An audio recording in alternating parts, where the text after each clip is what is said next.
এখনকার দিনে দর্শকরা একটু ডার্ক থ্রিলার টাইপের ছবি দেখতে খুব পছন্দ করে, মানে একটু সাসপেন্সিয়াল, একটু ডার্ক ব্যাপার যেই ছবিগুলোর মধ্যে থাকে সেগুলো বেশি কোথাও গিয়ে মানে আগ্রহী হয়ে থাকে দর্শকরা সেটাকে দেখার জন্য মানে মুখিয়ে থাকে।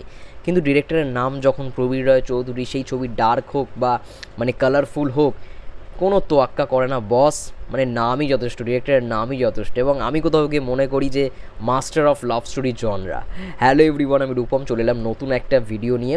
অনেক দিন পর নাটক নিয়ে কথা বলতে এসছি। সেই লাস্ট ঈদে যেই কটা নাটক এসেছিলো সেগুলো যেগুলো ভালো লেগেছিলো সেগুলো নিয়েই কথা বলেছিলাম। কিন্তু আবার অনেক দিন পর যেই নাটকটার অপেক্ষায় ছিলাম এবং যেই পরিচালকের সত্যি কথা বলতে নাটকগুলো দেখি, মানে আমার তো পার্সোনালি খুব ভালো লাগে সেই পরিচালকের কাজ দেখতে। তিনি হচ্ছেন প্রবীর রায় চৌধুরী এবং তার আজকেই রিলিজ হওয়া কাজ মাধবীলতা, সেটাকে নিয়ে কথা বলতে এসেছি। আমার পার্সোনালি, আমি এটা আগেও বলেছি যে বেস্ট ফ্রেন্ড আমার, সত্যি কথা বলছি, খুবই ফেভারিট। এবং তার বেশিরভাগ কাজে আমরা জোবানকেই অভিনয় করতে দেখেছি। বেশ কিছুদিন আগেও, কয়েক মাস আগেও একটা নাটক এসেছিলো যার নাম ছিল লাভ লাইন, সেটাও পার্সোনালি আমার খুব ভালো লেগেছিলো।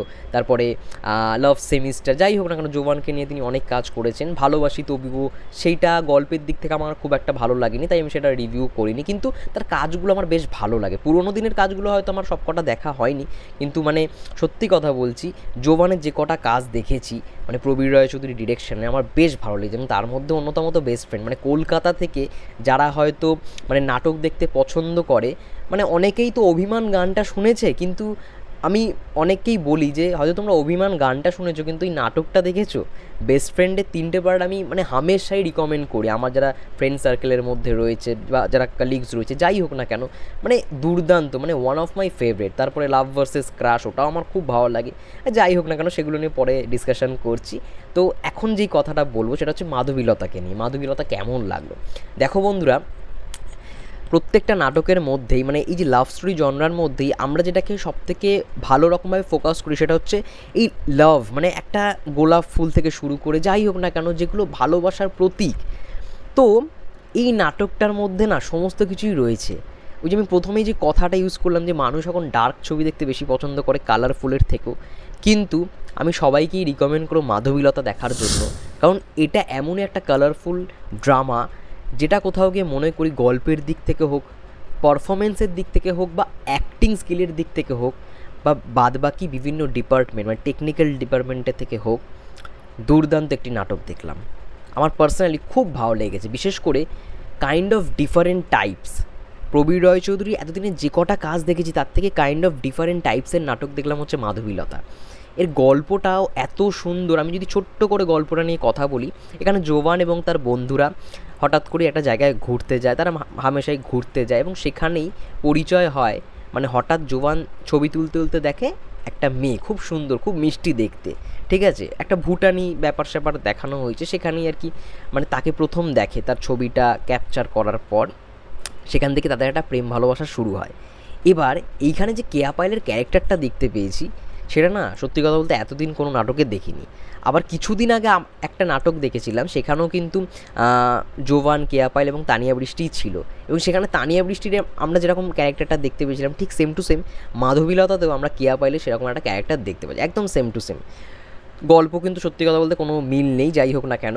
এবং তার সঙ্গে সঙ্গে বিদ্রোহী দীপনের অসাধারণ সিনেমাটোগ্রাফি। ভাই মানে ভিকি জায়েদের কাজে তো দেখি তার কাজ, মানে তার সিনেমাটোগ্রাফি।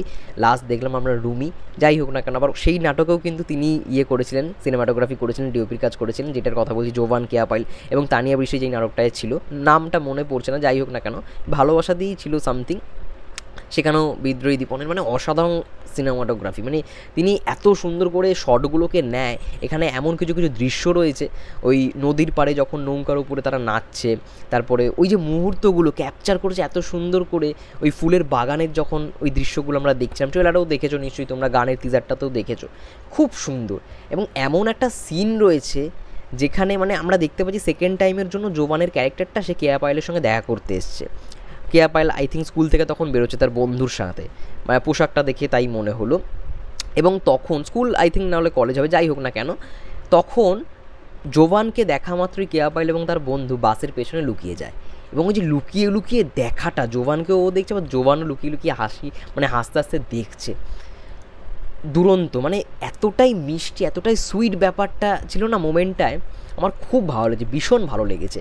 এবং ক্লাইম্যাক্সটা আমার সত্যি কথা বলছি, বাদবাকি যে কটা কাজ আমি ধরেই বলছি, প্রবীর রায়চৌধুরীর মানে প্রত্যেকটা কাজকে আমি ধরেই বলছি, যে কটা আমি দেখেছি বেশিরভাগই আমার পছন্দের, আমার এইটা কোথাও গিয়ে খানিকটা ডিফারেন্ট বলে মনে হলো। এবং খুব সুন্দর এন্ডিংটা হয়েছে। এবং শেষে অ্যাক্টিং স্কিল কাকে বলে জোভানের, সেটাও প্রমাণিত হলো। কিছুদিন আগে তাকে নিয়ে ট্রোল করা হচ্ছিল, যাই হোক না কেন, আমি সেগুলো নিয়ে কথা বলতে চাই না। এখন মাধবীলতা নিয়ে কথা বলছি, মাধবীলতা নিয়েই কথা হোক।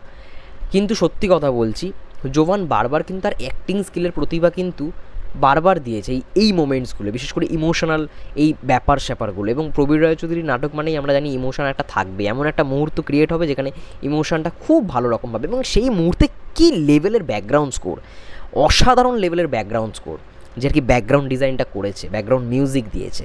তার সঙ্গে সঙ্গে বিদ্রোহী দীপন স্যারের তো মানে সিনেমাটোগ্রাফি নিয়ে কোনো কথাই হবে না, তার সঙ্গে মাঝে মাঝেই কথা হয়, তার যেই কাজগুলো বেরোয় তাকে আমি বলি যে কেমন কী লাগলো, ভালো লাগে বেশ।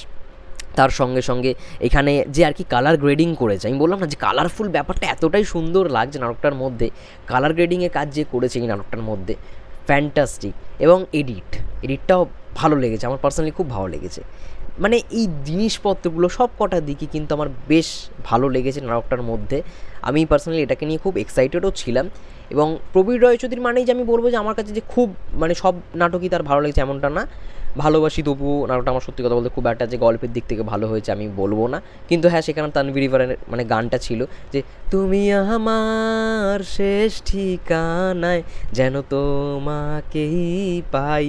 তানভীর ইরফান মানে one of my favourite singer, যাই হোক না কেন তার গান মানে একটা মানে সৌন্দর্যতা রয়েছে।